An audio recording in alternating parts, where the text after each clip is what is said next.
या अय्युहल इंसान मा गर्रका बिरब्बिकल करीम, सूरह इन्फितार वर्स नंबर 6। ए इंसान, तुझे किस चीज़ ने अपने रब से गाफिल कर दिया जो कि करीम है। करीम से मुराद है जनरस है। और फिर अगली आयत में अल्लाह कहते हैं उसने तुझे बनाया, फैशन किया, प्रोपोर्शन किया, तुझे शेप दी, जिस तरह उसने विल किया तुझे शक्ल दी।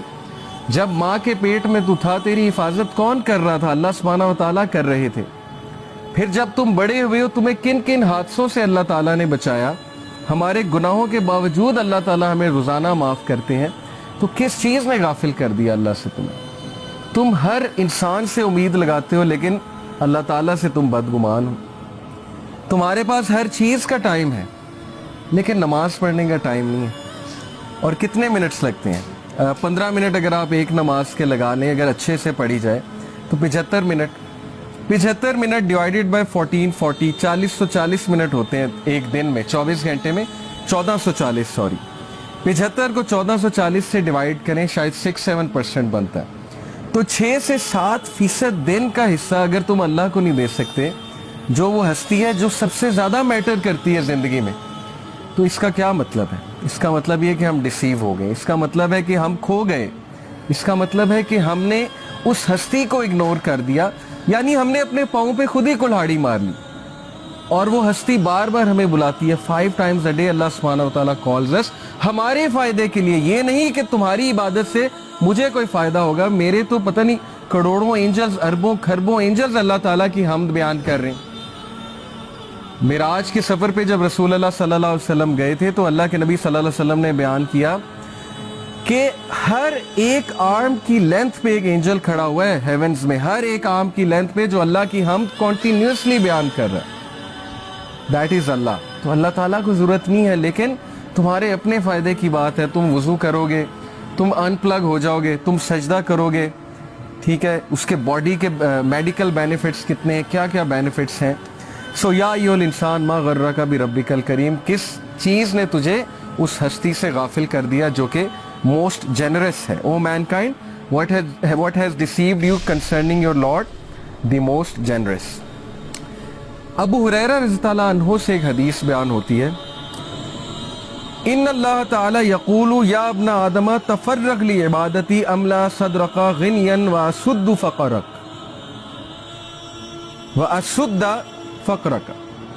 क्या ट्रांसलेशन है? अबू हुरैरा रज़ियल्लाहु अन्हु से रिपोर्ट हुआ कि नबी सल्लल्लाहु अलैहि वसल्लम ने कहा कि अल्लाह सुब्हानहू व तआला कहते हैं, ये हदीस कुदसी है, जो हदीस में अल्लाह ताला की तरफ से बात है ना, उसे हदीस कुदसी कहते हैं। कहा कि ओ सन ऑफ एडम, ए आदम के बच्चे, busy yourself with my worship, अपने आप को फारिग कर ले मेरी इबादत के लिए। उसका क्या होगा तुझे reward? I will fill your heart with riches and alleviate your poverty. मैं तेरे दिल को गनी कर दूंगा, मैं तुझे कंटेंट कर दूंगा, मैं तेरी टेंशन्स को दूर कर दूंगा, तेरे बर्डन्स को हल्का कर दूंगा, और मैं तेरी पॉवर्टी को एलिवेट कर दूंगा, यानी ख़त्म कर दूंगा। नमाज में रिस्क है, इससे ये साबित होता है नमाज रिस्क को बढ़ाती है। तो दैट हदीस is so touching to me. ये मैंने जब सुनी थी, it touched me so much कि हम कितना फारिग करते हैं अल्लाह के लिए अपने आप को। हमारे पास दुनिया जहान की चीज़ों का टाइम है, लोगों से मिलने का टाइम है, रिलेटिव से मिलने का टाइम है। प्रायोरिटी की बात है ना। कुछ लोग कहते हैं मेरे पास आपके लिए टाइम नहीं है, क्योंकि आप उसकी प्रायोरिटी नहीं है। लेकिन एक और बंदे के लिए उनके पास टाइम ही टाइम है, चाहे वो जितने मर्जी बिजी हो, वो किसी ना किसी तरह टाइम निकाल लेंगे। चाहे उन्होंने जिम करना है, असाइनमेंट करनी है, पबजी खेलनी है, जो भी करना है, एक खास दोस्त के लिए उनके पास टाइम होगा, जो मर्जी हो जाए। लेकिन जो प्रायोरिटी नहीं है उसको वो हमेशा यही जवाब देंगे कि जी आपके लिए मेरे पास टाइम नहीं।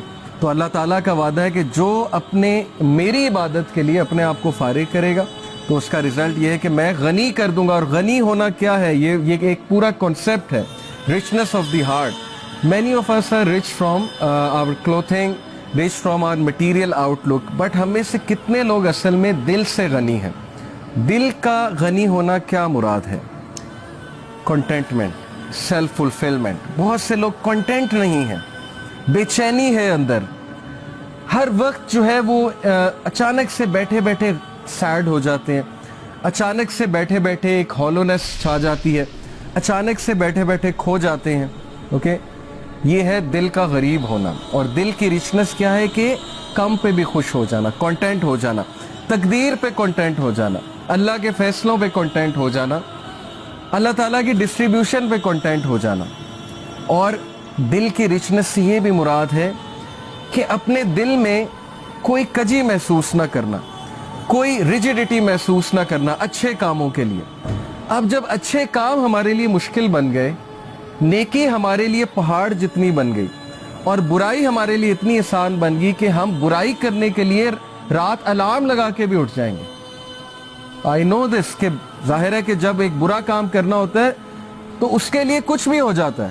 جیسے ایک دنیاوی کام کرنا ہو, آپ رات 2 بجے اٹھ کے بھی 4 بجے اٹھ جائیں گے, میں آپ کو گارنٹی دے رہا ہوں. پتہ لگے صبح کانسرٹ ارینج کرانا ہے, اسکول میں 5 بجے پہنچنا ہے, مینجمنٹ ٹیم میں وہ عاطف اسلم آ رہا ہے, اس کا کانسرٹ ہے, رات 2 بجے سو کے 5 بجے اٹھ جائیں گے ہم. پرائیورٹی ہے نا, اور دنیا ہے. تو ظاہر ہے کہ جب نیکی مشکل ہو جائے, برائی آسان ہو جائے, تو پھر اس کا مطلب ہے کہ دل میں غربت ہے, دل غریب ہے, دل میں رچنس نہیں ہے, کنٹینٹمنٹ نہیں ہے. تو اگر آپ چاہتے ہیں آپ کا دل بڑا ہو, آپ کے دل میں رچنس ہو, تو فارغ کریں اپنے آپ کو, ٹائم نکالیں اللہ تعالیٰ کے لیے, اور پھر دیکھیں آپ کے مسئلے کیسے حل ہوتے ہیں. دین کی بات پھیلانا صدقہ جاریہ ہے. ثواب کی نیت سے ویڈیو کو شیئر ضرور کیجیے. جزاک اللہ.